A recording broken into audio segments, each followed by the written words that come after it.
Hi, welcome to today's training on Primavera P6. Once again, my name is Obalin. I'm a project professional, a planner, as well as a scheduling consultant. So today we're going to be taking a look at a very interesting dimension. Typically, I get emails from viewers all around the world asking me to work on certain requirements or asking me certain clarifications on Primavera P6. And then also, I noticed that I usually get an influx of mails from people who are attending interviews or preparing to attend interviews based on Primavera P6. And typically, they send me certain questions and ask me how to treat it or how to go about it. So I decided to do this particular video. So this is a special one for people who are preparing to attend interviews or people who possibly may have attended certain interviews and then also in the course of the interview they were given a hands-on demonstration using Primavera P6 and asked to implement. For example, you're given a project, for example, and asked to schedule it with Primavera P6. So what we have tried to do in this video is to choose one of the most popular set of questions I've gotten in the past. I've gotten this particular test question more than 10 times in my email. People asking me exactly how to go about the test question in the event that they come across it in the course of their interview on Primavera P6. So for you to download the exercise file, that's the test question. It is in the link below. So if you read in the link below, you're going to see the test file. So click on it to download it. And then, of course, once you've been able to download it, you may decide to print it or have it on another screen on your laptop so that we can go over it one step after another. And we're going to start from the very first step up until the very last one, so that if at the end of the day you're presented with a similar situation, if you're attending an interview or a test, for example, on how to use Primavera P6, you'll be able to answer such questions effectively. And then, of course, not just answering the questions, also you'll be able to demonstrate your ability to use Primavera P6 to carry out such exercises or to carry out such projects. Aside from that, even if you're not preparing to attend an interview, this lesson would also be a very important one for you, because to a large extent I particularly chose this particular test because of the fact that it covers a whole lot of aspects of Primavera P6, and then if you are able to demonstrate it, then to a large extent you will also have built your capacity or have built your skill in how to use Primavera P6. Please note that this video is for those who have been using Primavera P6. So if you do not understand how to use the software, I would suggest you watch my other previous videos, for example, Introduction to Primavera P6, or better still, the Up and Running with Primavera P6, that will help, which will build your competence from zero level to an expert level in the use of Primavera P6. And if you're able to do that, then this particular video might be a lot more helpful for you. Otherwise, you may just want to follow accordingly as we carry out this demonstration. So once again, you can download this test, you can download this exercise file from the link below this very video. So once you've been able to download it, then we can eventually commence. Okay, so with that said, let's start. So typically you log into your Primavera P6 using your password, and then Primavera takes you right in. Okay, great. So this is Primavera P6 and we're looking at the interface right now. Okay, so let's carry out the test exactly the way we have it in the exercise. So the first task is to create a project with a project ID known as P6 test. So to do that, you simply go to your file and then, of course, click on new. So the moment you do that, Primavera will ask you to select an EPS. So in this very exercise, we were not given any specific instruction on under which EPS to put this particular project. Neither were we asked to create a new EPS for the purpose of this project. So to be safe, we leave it at all initiatives. So let it be on the enterprise level. So if that's the case, then you just click next. So this time around, we're asked to enter. This time around, we're going to enter the project ID. So the project ID here is P6 test. So I enter P6 test. And then, of course, the project name is construction program. So I simply type in construction program under the project name. So after entering the project name, then you click on next. So we're told from the exercise that the planned start date for the project is 1st December 2015. So I click on the browse button and then I select year. Then I go to 2015, select December, and then I select 1st of December, then click on the select button. So the planned start date for the project is 1st December 2015. Don't also forget that we have a data date, which we're going to change much more later. Then the exercise also says that the must finish date for the project is 30th September 2016. So I also click on the browse button and then I go to year. And then of course I go to 2016. I select September. And then of course September 20th.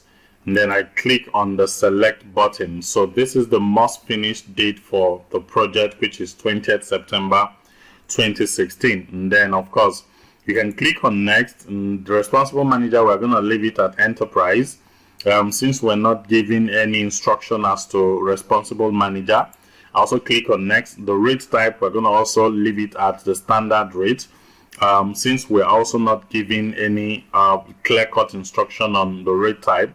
Then I click on next. So you get a congratulatory message saying that you've created a new project. And then when I click on finish, you will notice that the new project I created shows up here under the all initiatives, that's under the enterprise EPS in my Primavera P6. So once you've done with that, then you would also need to create certain defaults. So we're told that some of the defaults included, so you go to under the detail view, you click on the default tab. So from the default tab, we're told that calendar is a 5-day work week calendar. So you click on the browse button, and then under the select default project calendar, you select the 5-day work week calendar. And then next, we're told that the activity type should be task dependent. So this is activity type. And then in this case, our activity type is already showing task dependent. Otherwise, you can click in the drop down and select the relevant activity type. Then next, we're told that the duration type is fixed duration and unit. So I look at my duration type, and then of course this is fixed duration and unit. So I make sure it's under fixed duration and unit. Then under the percent complete type, we're told that the percent complete type is physical. So I click on the drop down and then I select physical. Then don't also forget that we need to change our data date to 1st of December 2015. So I click on the date tab in the detail view, and then I go to data date. You can see the data date is showing the day I'm preparing this particular project, but we're told that it should be 1st December 2015. So I go to I click on the browse button, and then of course I click on year. I go to 2015, and then I select December, and then of course 1st of December. So I change my data date to 1st December 2015. So why is this very process quite important? Well, your data date is very important because if we did not change our data date, if we begin to enter our activities or we begin to create activities in our Primavera P6, it will show us that the start date for the project or the start date for those activities that we are creating is from this date that I'm creating this particular exercise, which may not be the date you were asked to, or which may not be the date that you were supposed to have in your schedule. So that's why it is quite necessary you always remember to change your data date. So your data date should actually be, in most cases, a reflection of when you are actually entering the data in your Primavera P6, which in most cases should always sync or synchronize with your planned start date. So once you're done with this, you would have been done with the exercise 1.1 in the exercise in the test that you have. So once you're done with the exercise 1.1, the next thing we're asked to do is to create the work breakdown structure. And that is the task 1.2 in the exercise file. So to create the work breakdown structure, you simply right click on the new project that you've created, and then you click on open. So Primavera would open the new project that you've created. Don't forget that you can stretch your Gantt to open it up so that in the event you need more space, you will be able to have your activities page a lot more conspicuous. So at this point, what we have done is, after we open the project, Primavera takes us straight to the activities page. So what you're seeing now is the activities page. However, we're asked to create the WBS. So to create the WBS, I simply go to my directory bar and then click on the WBS icon there. So once I click on the WBS icon, it opens up the WBS page for me. So this is the work breakdown structure page. So you can see it's shown at the top. So I'm at the work breakdown structure, and it's showing that here I'm on the WBS page. So typically I like expanding, my table so that it's a bit more conspicuous. Okay, so we're asked to create the following work packages that we have represented in the chart in the exercise file. So once again, please click on the link below to download the exercise file, just in case you've not downloaded it, so that you can follow through as we carry out this very exercise. Okay, good. So the work breakdown structure we're asked to create includes those. So in order for us to do that, you simply right click within the empty space in your table and then click on add. So the very first one is our P6 test 1. So that is exactly what you have here under the WBS code. So we now go to our WBS name and enter the very first work package, which in this case is project management. So I type in project management and then I hit enter on my keyboard. Then next, I was asked to create another work package, which is P6 test 2. So I can simply right click on my project name again, and then I click on the add button. So it will create a second phase of the project for me. So because this second phase, P6 test 2, should come after the first work package, which is P6 test 1, I use the move down arrow to bring it down to come after the P6 test 1, and then under the WBS name I type in the name of the WBS, which in this case is design and approval. Design and approval. Good. So once I do that, I hit enter. I repeat the same process again by right clicking and clicking on add, and then of course I bring it down to the third level, and I'm asked to enter the next work package, which in this case is construction. So I type in construction, and then the final part, I right click again and then I click on add, and then I take it to the right position. So next I enter test and commission. Test and commission. Okay, good. So once you're done with that, you would have been done with the exercise, or rather with task 1.2 in the exercise file. So we also want to display our work breakdown structure in a chart view. We want to be sure it looks exactly the same way we were given in the test paper. So I simply go to my directory, I simply go to my tools bar, and then I click on chart view. So the moment I click on chart view, you will notice that my chart view exactly looks the same as the one that we were given in the interview test file. Okay, good. So once you're done with that, you would have been done with exercise or task 1.2. Then we're going to be looking at the next task, which is task 1.3. So in task 1.3, we were asked to create activities and milestones, and that's exactly what we're going to be doing next. So of course I probably will want to get back to my Gantt chart view, so that you notice this is the Gantt chart view, just in case you don't know how to come back to this page where you were before. So you just go to your tools bar and then click on your Gantt chart. Okay, good. So let's now create the activities. So to create the activities, I'm going to navigate back to my activities page. So you can do that simply by clicking on activities. So if you click on activities, it takes you back to your activities page. Don't forget, sometimes your activities, your work packages may look a bit disoriented in your activities page. If that's the case, you simply press F5 on your keyboard so that it will refresh the data. Or you can go to File and then simply click on Refresh Data so that it will arrange your work packages in the correct manner. Okay, so next we're going to enter the activities.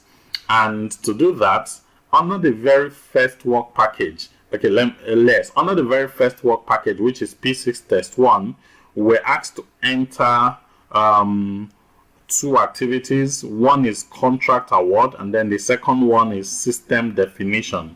So contract award is a start milestone, so we're going to designate that as a start milestone. So I right click on my first work package, which is project management, and then I click on add.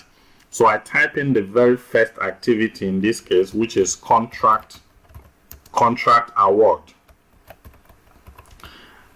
And then we're told that contract award is a start milestone. So in the detail view, under the general tab, under the activity type, you click on the drop down and then you select start milestone.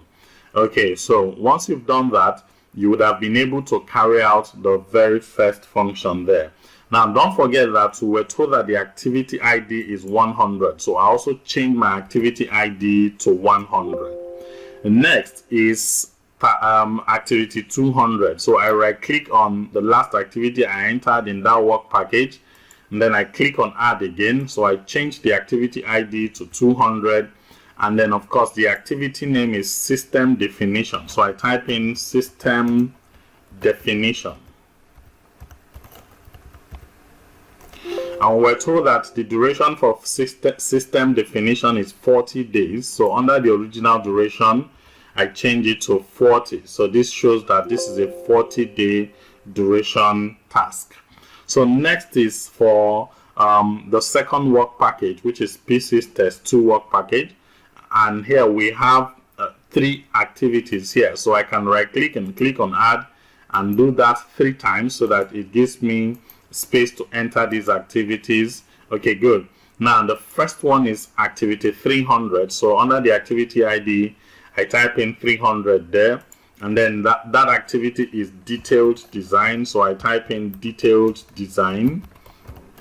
Then after the detailed design has a duration of 40 days. So in the duration part, I enter 40 days. Then the next is 400. So I enter 400 there. And then of course 400 is design compliance. So I type in design compliance. And then the design compliance has a 30 days duration. So I type in 30 days there. Then the next is activity 500. So under the activity ID, I type in 500. And then under the activity name, I type in procurement. And under procurement, I type in the duration, which in this case is 30. Okay. So once you're done with that, you're done with the activities for the second work package. So the next one is construction. Construction has just 1 activity. So I right click on construction and then I click on add. And under that, I type in the name of the activity, which we're given as construction as well. And then the activity ID is 600. And construction has a total duration of 80 days. So I enter 80 there. And then the final one is for work package P6 Test 4. So I right click on it. There are 2 activities there. So I add 2 spaces. I right click and add, and then right click and add again. So the first one is activity 700. So I type in 700 under the activity ID. And then I type in the name of the activity, which in this case is commissioning and handover.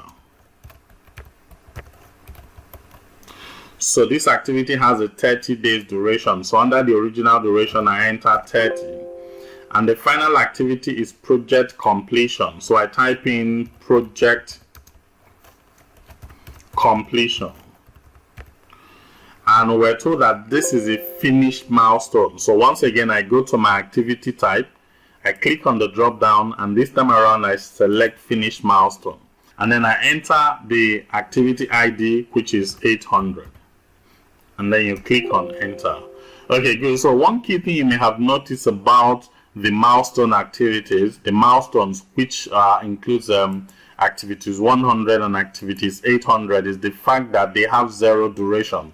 So notice that milestones are indicators. So that's why milestones have 0 durations. They are not activities per se. They simply represent major accomplishments. They are basically indicators to show whether we've been able to accomplish certain things in the course of the project. That's why they are referred to as milestones. And like I said, milestones have 0 duration.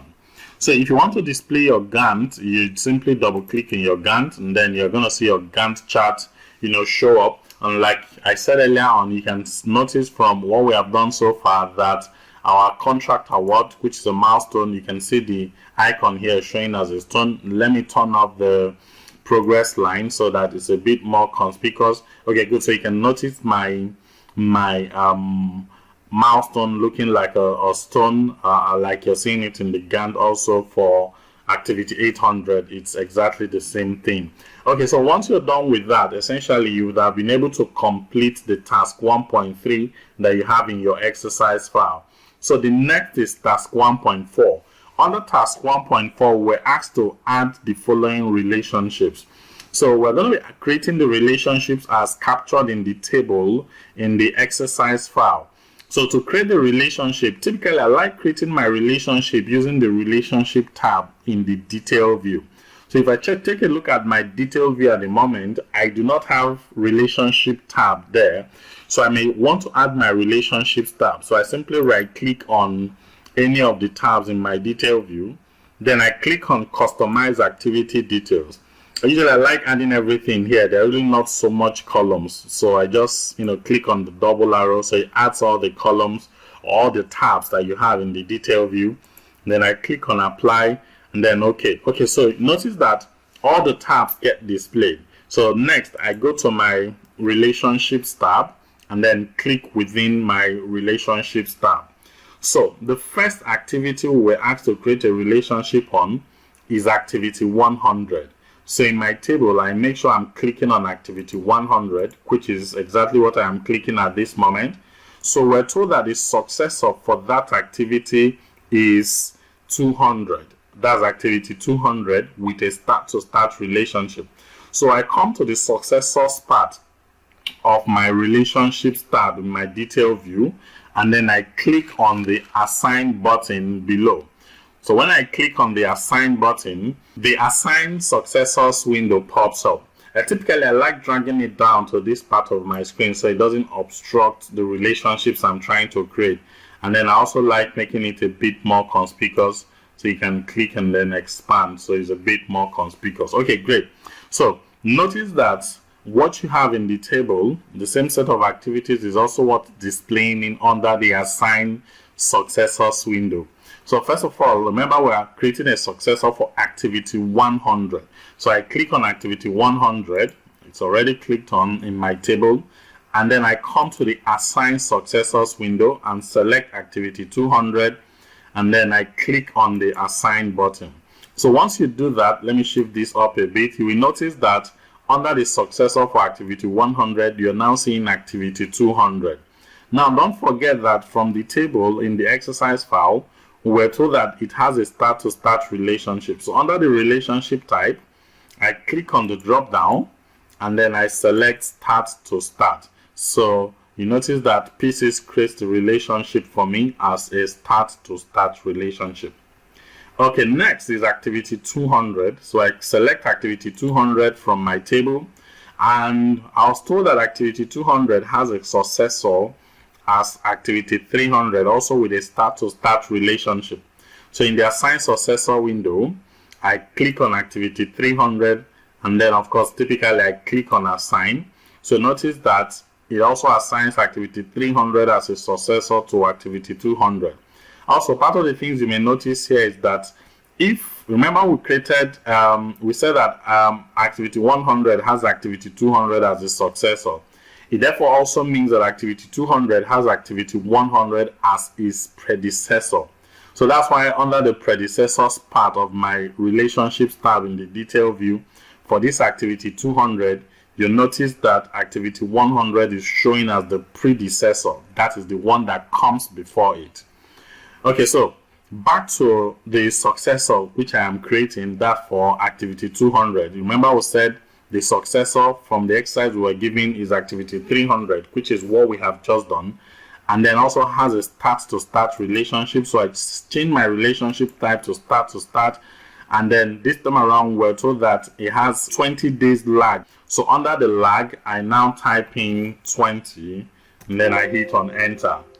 Okay, good. So next is activity. Now also for the same activity 200, we're also told that it has activity 400 as well as activity 400 as well as activity 500 as successor. So I can simply select activity 400, hold my control button on my keyboard, and then select activity 500. So this way I can, assign multiple activities. Then I click on the assign button. So notice at the same time it assigns activities 400 as well as 500. So for the 400 has a start to start relationship. So I go to relationship type as usual, and then I change it to start, and then don't forget the lag, which is 30 days lag. So I enter 30 days lag there. So for the successor activity 500, it is a finish to start relationship. So that's a finish start relationship. And then of course there is no information as to the lag. So the lag will remain 0. Okay, good. So next is activity 600. So we click on activity 600, and this time around we were told that activity 600 has activity 300, activity 400, as well as activities 500 as its predecessor. So I close my assign successors window, and then I go to the predecessors part of my detail view and click on the assign button. And then as usual, I make it a bit more conspicuous. Okay, so from the table, we're told that activity 600, which is what we have selected already here, has activities 3, 4, and 500 as its predecessor. So I simply click on activity 300, hold down my control button, click on 400 and 500, and then I click on assign. And all with a finish to start relationship. So you can see the finish to start relationship. So one key thing is the finish to start relationship is the default relationship that is automatically created when you're using your Primavera P6. Then also still on the same activity 600, we were told that it has a successor of 700. In other words, activity 600 has a successor activity as activity 700. So I again close my assign predecessors window, and this time around I go to the successors part of my relationships tab in the detail view and click on the assign, and then I select activity 700 just like you have in the table, and then I click on assign, which is typically what we have there. And then finally we have activity 700, and we're told that activity 700 has a successor activity, which is activity 800. So in my assign successor window, I select activity 800, and then I click on the assign button. Don't forget that the relationship type for this is finish to finish. So I click on the relationship type, and then I select finish to finish. So once you're done with that, you would have been able to complete task 1.4 in the test exercise. So you can close the assign successor window. Next is task 1.5. So under task 1.5, we were asked to add constraints. So to do that, I go to the status tab in my detail view, and then I drag it up a little bit so that the constraint portion of that eventually appears. So from the table, we're told that activity 100, we should create a start on or after constraint on it. So I select my activity 100. Don't forget we are in task 1.5. So I select my activity 100. So under the primary constraint portion, I click on the drop down, and then I select start on or after. So I look for start on or after. Yeah, that's it, start on or after. And the date we were given is 10th of December 2015. So under the date, I click on the browse button, and then I select December 10, 2015. Okay, great. So with that, I've been able to create a constraint for activity 100. Then also for activity 800, we're asked to create another constraint. So you select activity 800, you click on the drop down and select finish on or before, because that's the constraint we're asked to create. And then the date is 27th of September 2016. So I click on the drop down button, and then I go to 2016. This is 2016. And then I select September 27, and then I click on the assign button. So once you've done that, you would have been able to create the constraint as captured in exercise 1.5 in the test file that we have. Okay, good. So the next is task 1.6. In task 1.6, we're asked to assign TerraCal resource to activity 300 with budgeted unit of 1,000. Okay, good. So I first of all like to create the TerraCal resource. So in your directory bar, you're going to see a resource icon there. So click on resources. So it takes you to your resources page. Now, simply right click your resources page and then click on add. Now notice that for some activities or for some projects, it may not do your display. Your default display may not be all resource. So when you right click and click on add, you possibly might get a prompt that says, would you want to display all resources? If that pops up, simply click on OK. So it will display all project resources. Now, because this is my own resource and I want it to be separate from the resources that I have here by default in P6, I simply, move it left one step, and then I also move it up so that it comes top as the activities that I have in P6. So we're told that the resource name is TerraCal. So I type in the resource name, which is TerraCal. Or rather, we're asked to assign the TerraCal resource to activity 300.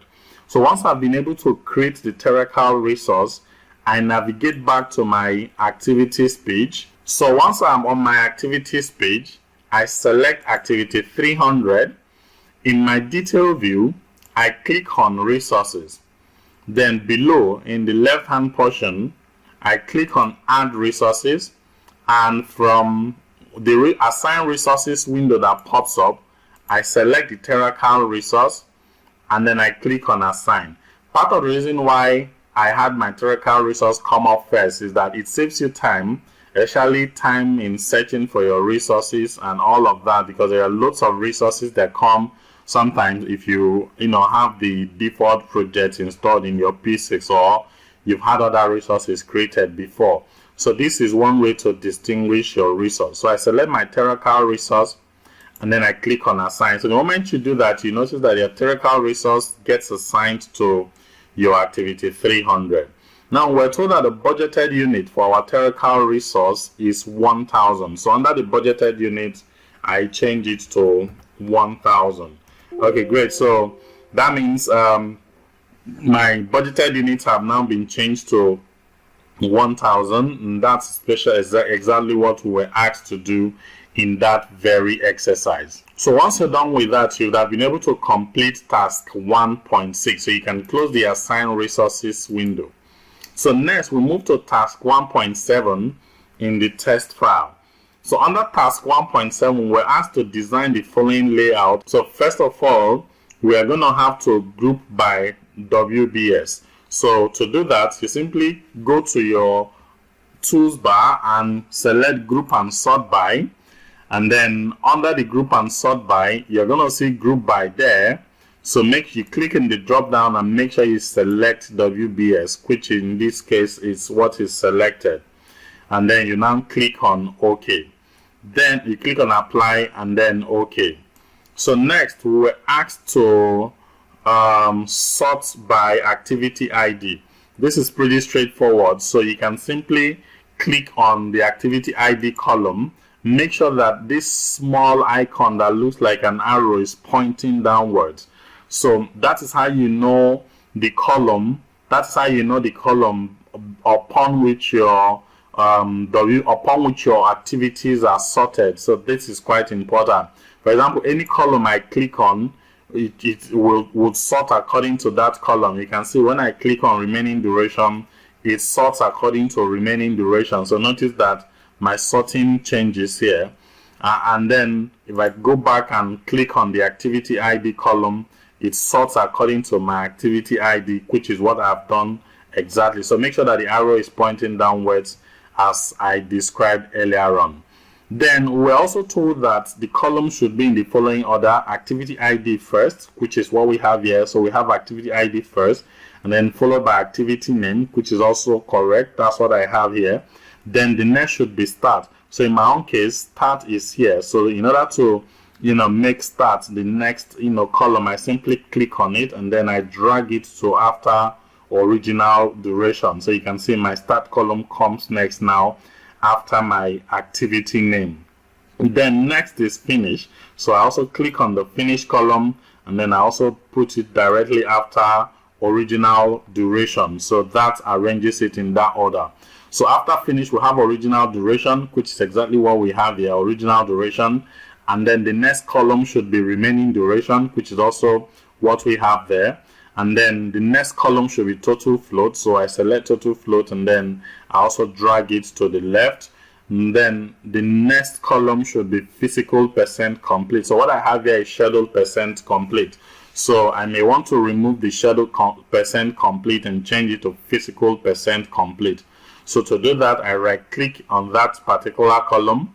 Then I click on columns in the pop-up. Then I first of all select my schedule percent complete and I click on this remove from list. So remove from list means I'm removing it from the columns that are displayed in my P6. So once I click on it, it removes the schedule percent complete. And then we're asked to add the physical percent complete. So if you look at this place, we have the physical percent complete.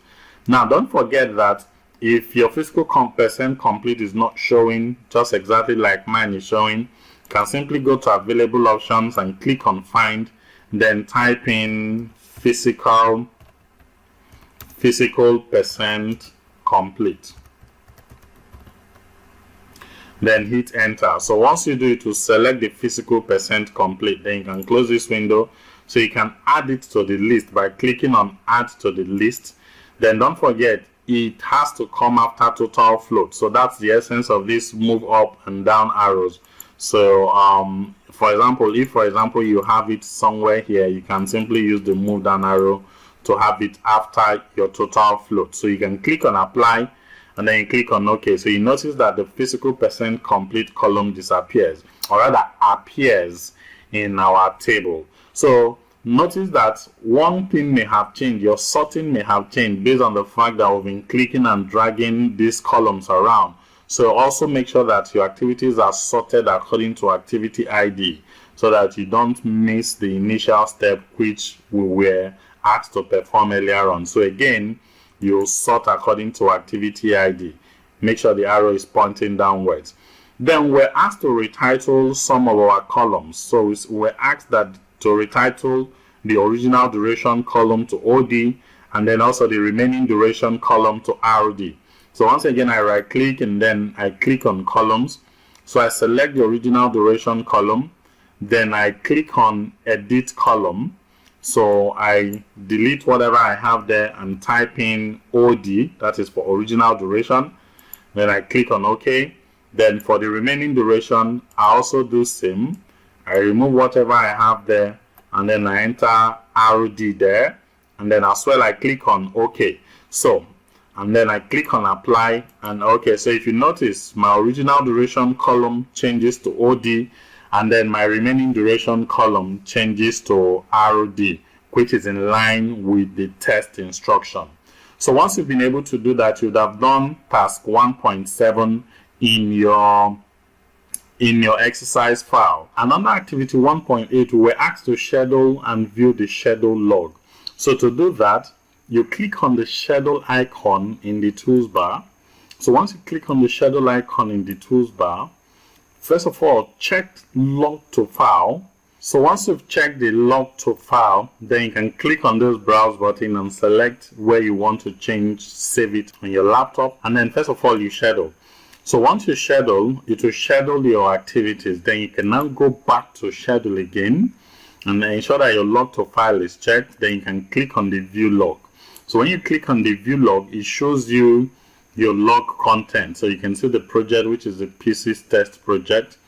And then, of course, that's the construction. The name of the project is construction program, and gives us some very nice information there. For example, whether this has been scheduled, and then also some very important information. Then it also gives us some information on the activities. For example, this is one project and I have 8 activities here.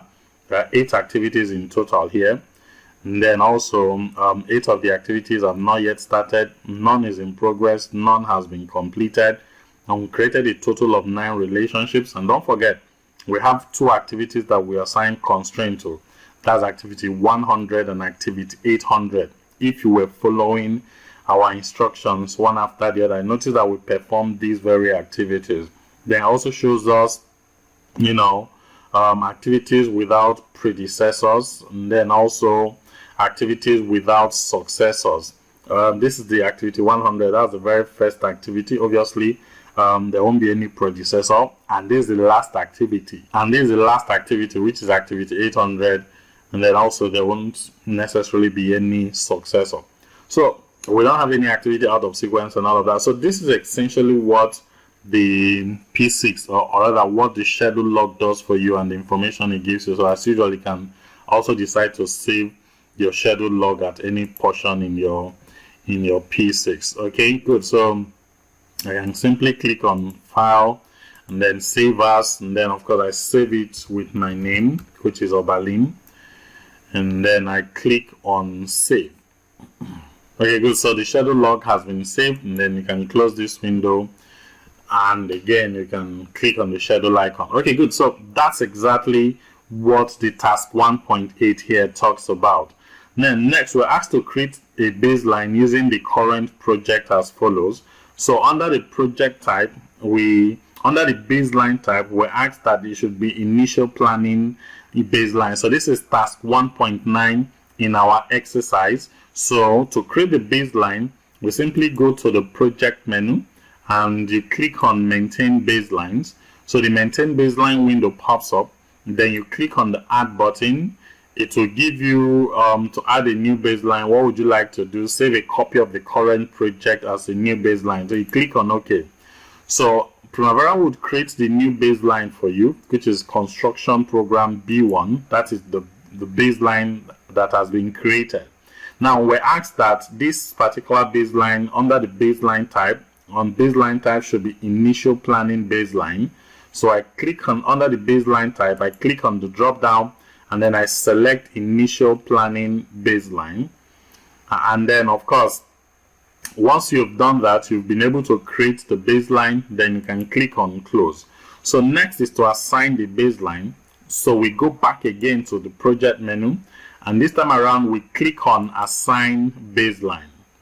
So we're told that under the assign baseline, that we should assign the baseline to the project as a primary baseline. So first of all, I assign it to the project as a baseline, and then also I assign this new baseline as the primary baseline, and then I click on OK. So the moment you do that, we have created the baseline. We have also assigned the baseline to the project.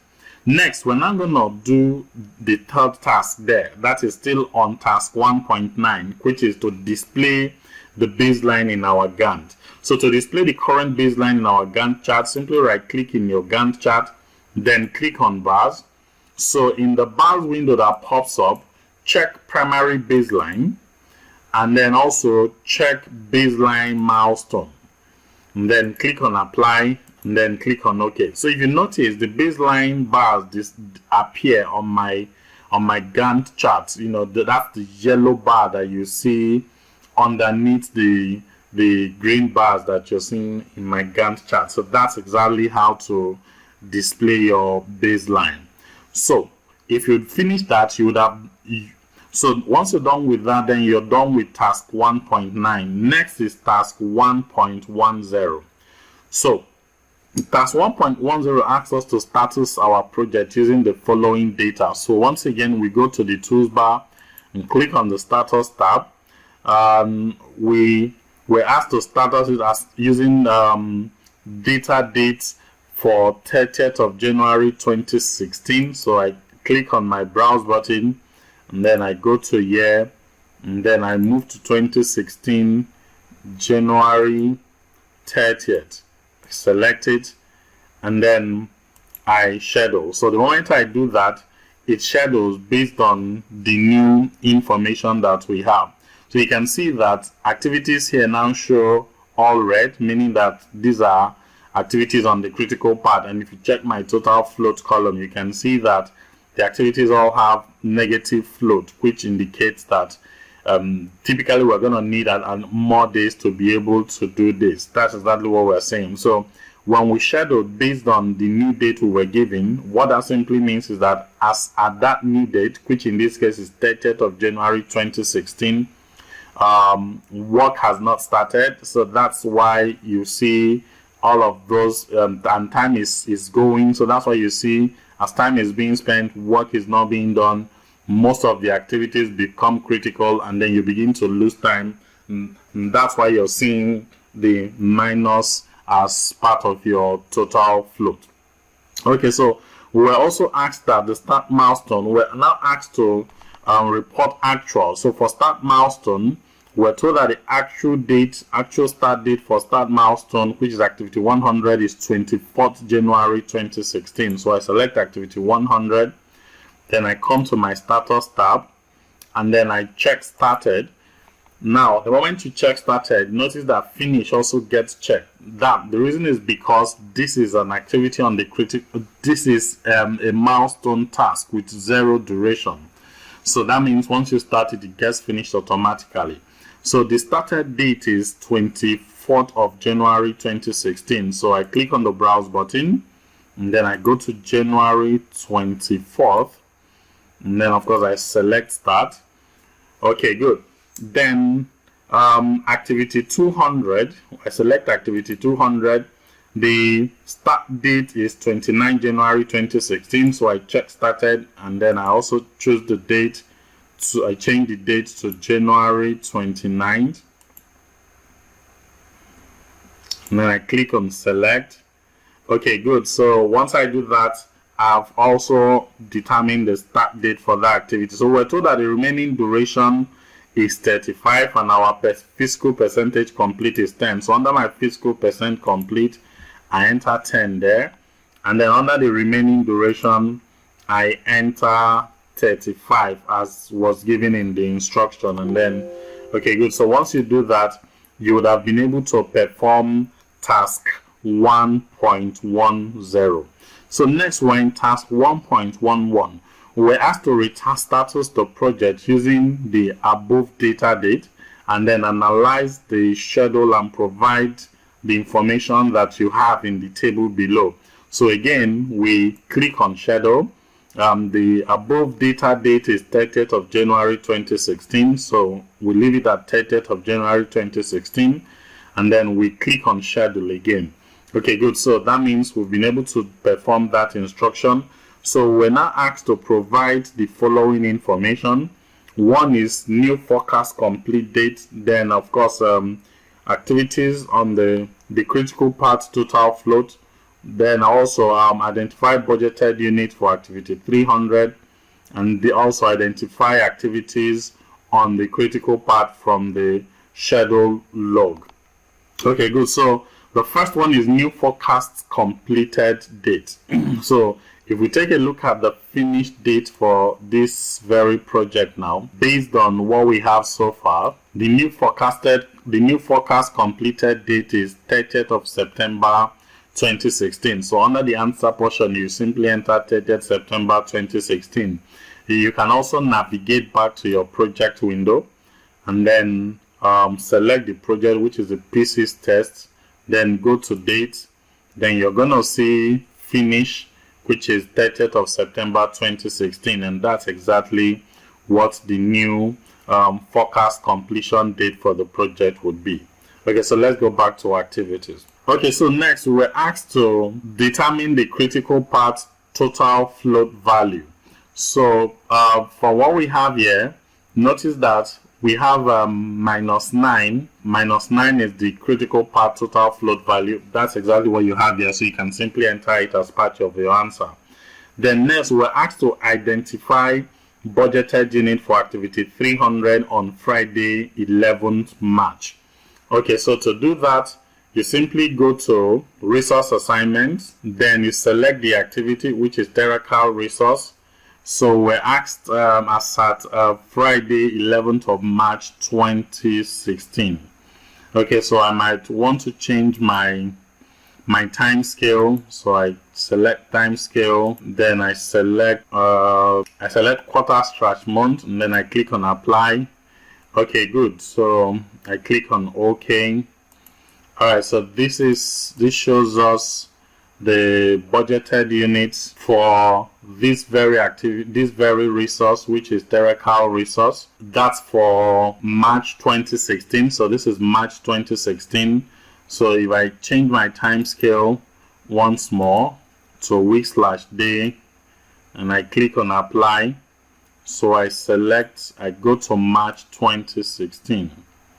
Okay, good. So this is March. So 11th of March 2016 is on Friday. So Friday, 11th of March 2016. So from the information we have here, budgeted unit as at 11th of March, Friday, 11th March 2016 is 25 budgeted units for activity 300, and that's exactly what we have displayed here. So that's what you enter in the answer.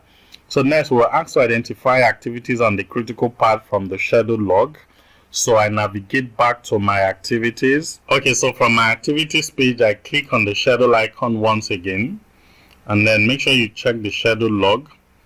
Okay, so I was asked to identify activities on the critical path as at from the schedule log. So again, I schedule as at that date, then I click on schedule again, and then this time around I click on view log.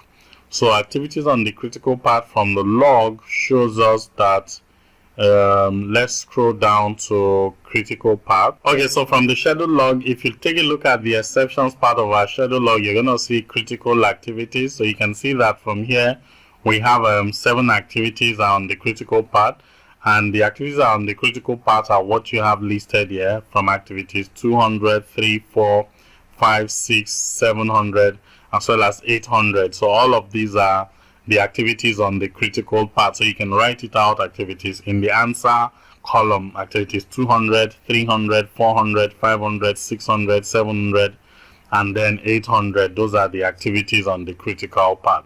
So once you're done with this, you'd have been able to provide answers to all the questions that you have under 1.11. So next, we move to task 1.12 in the exercise file. So you can close this window and then you can cancel this. In task 1.12, we're asked to preview the Gantt chart. Okay, so in other words, we're going to be showing the Gantt chart in our print preview. But then first of all, we need to do the following customization. So time scale, we're told that the time scale should be quarter/month, which is what I have here. Otherwise, you can right click on your time scale and then click on time scale. Then in the drop down, you select quarter/month, click on apply, and then click on OK. Okay, great. Then the relationship, we're told that the relationship should be off. So simply go and click on your relationship lines in your tools bar. So let's click on our relationship lines. So you notice that the relationship lines are turned off. Watch again. If I click it, it turns on. So since we were asked in the instruction that the relationship line should be off, so you click on it and then the relationship line turns off. So next is now to print preview the Gantt chart. Then I click on print preview. So if I click on print preview, this is what shows. You can see my Gantt is not showing. So I simply go to page setup. Now under the page setup part part of the things we're asked to do is to print on a landscape. So the paper size should be landscape. So landscape is what I have demonstrated here. So under the paper size, I click on the drop down, and we're told it should be 11 by 17. 11 by 17, that's your tabloid, and we're asked that it should be on landscape. Then please, one key thing is, in order for us to now display our Gantt, make sure you check the fit tool and then change it to 1, so I can fit into a page, and then also change the page's wide tall by 1. Okay, good. So once you're done with that, you can click on apply, and then you now click on OK. So the moment you do that, if we print this is the print preview. So if we print it, this is exactly how it is going to appear. And then once you're done with that, you would have completed the exercise as was given in the instruction. I hope this particular video was quite informative for you. Please, if you like the video, simply give us thumbs up, and then also let me know what other topics you may want me to discuss. Don't also forget that you can give me a mail if there are specific things you may want me to discuss in subsequent videos. And please note that the essence of this is essentially for you to be able to do well in your interviews, and then also be able to perform a lot more better in your interviews. Of course, obviously, different recruiters would have different interview questions for different positions they may want you to come into. But typically, most of the questions or some of the questions may appear just this way. And the most important thing is for you to have a firm grasp of what Primavera P6 is all about. So once you're able to do that, no matter which way the questions come, you will be able to carry out the questions.